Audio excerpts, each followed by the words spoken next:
Ofundisayo uVibhakshini Maharaj. Asenze nje isibalo sethu asithi ngine function la ya f of x base ngithi equal x squared. Athi ngidwebe qale ngama y axis. Ngize ngapha x axis yami. Wathi mona ukuthi ngaphakathi ngizodwebani. Thi nginomuqa noma ngine curve nyana. Elikanje liba nokucija lithi ukuphumela nangaphandle linjalo. Ngizoqala ngapha ngithi point lami lokuqala lingapha. Ngithi mhlawumbe naleli landelayo. Yini nje ngingayifaka.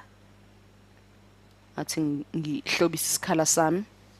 Ngithi mhlawumbe isona isikhala esibe sisebenza ngaso. Kuthi ke sekunjalo bese ngihamba ke sengiyobhala ke ifunction lami leli.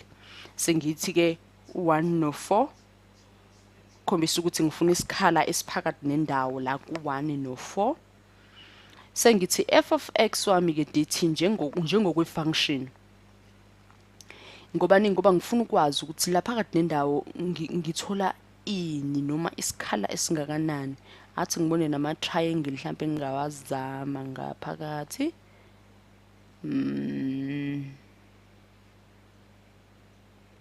Yeah. Awona waphuma bemaningi ngoba uyabona ukuthi umdobo wethu mncane futhi ucinene. Kodwa ke ngahlukanisa nalapha indawo bangithandile.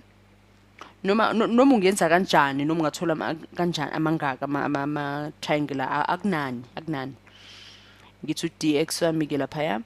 Sekuzofika leso sikhathi ke la sekumele uzibuze khona nge-second theorem rule yakho le ye-calculus lesikhulume ngayo kulenye video nje sithi nje ukuyibika igama layo kodwa singazange sisebenze ngayo. Sekufike leso sikhathi ke sokuthi sike sihlaziye sike siyiphathe nje ezandleni nathi sike nje siyisebenzise nje sigijimise nathi emqondweni sibone ukuthi ingasifinyeleleza kuphi. Singahamba sifike kuphi nayo leyo second theorem ye-calculus. Singakakhulumi ngeyokuqala sobuye sikhuluma ngeyokuqala. Asize ngala sizobheka ama derivatives. Sithi f of x uyi derivative yabani? F of x sithi uyi derivative ya f x. Fx yena uyi antiderivative ya f x. Yabona ukuthi f bama bafana. Yabona ukuthi f bama bafana. Ngakho kule video sisebenza ngaloko yokuthi u-f fx uyi derivative omncane uyi derivative ya fx omkhulu. Fx omkhulu uyi antiderivative ya fx omncane. Asibone ukuthi siqhubeka kanjani noma sesikwazile ukufaka ukuthi f4 no f1. Khumbula ukuthi mhlawumbe sekuzomela ayinanokuthi sekuzomela sesiqalile vele sisebenzisa yona second theorem ye calculus ngoba uyabona ukuthi f4 wethu sesithe minus f1.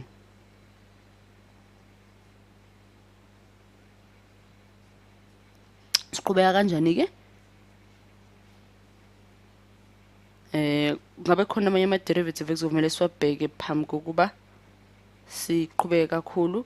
U-dx u-x cube ke divided by 3 dx isikhaleni lana sekuzokuba x cube divided by 3 wethu kwenzakalani ngawo. Ngabe kuzoba khona ithuba lokususana noma kuzohlala ngendlela ekuyiyona ngoba uyabona ukuthi u3 no3 lapha ka x squared sebesusene ngakho sesino x squared nje kuphela. Uzosisiza ukuthi sazi ukuthi u-derivative njengenjwayelo ke manje wa fx u-x2 noma u-x cube wa fx omkhulu ke manje sazi ukuthi ke sizobamba lapha ekutheni u-x cube over cube base siyabambisa la phezulu ngo4 wakhona ka f umkhulu ncase asivulele indawo yakhona u4 ngenzani manje u4 akulutho ke u4 1 1 usuthathe bese uthathe kuwona umdwebo wethu asiziqambeli nje si umdwebo wethu uma sesihlanganisile ke siyabona ukuthi 64/3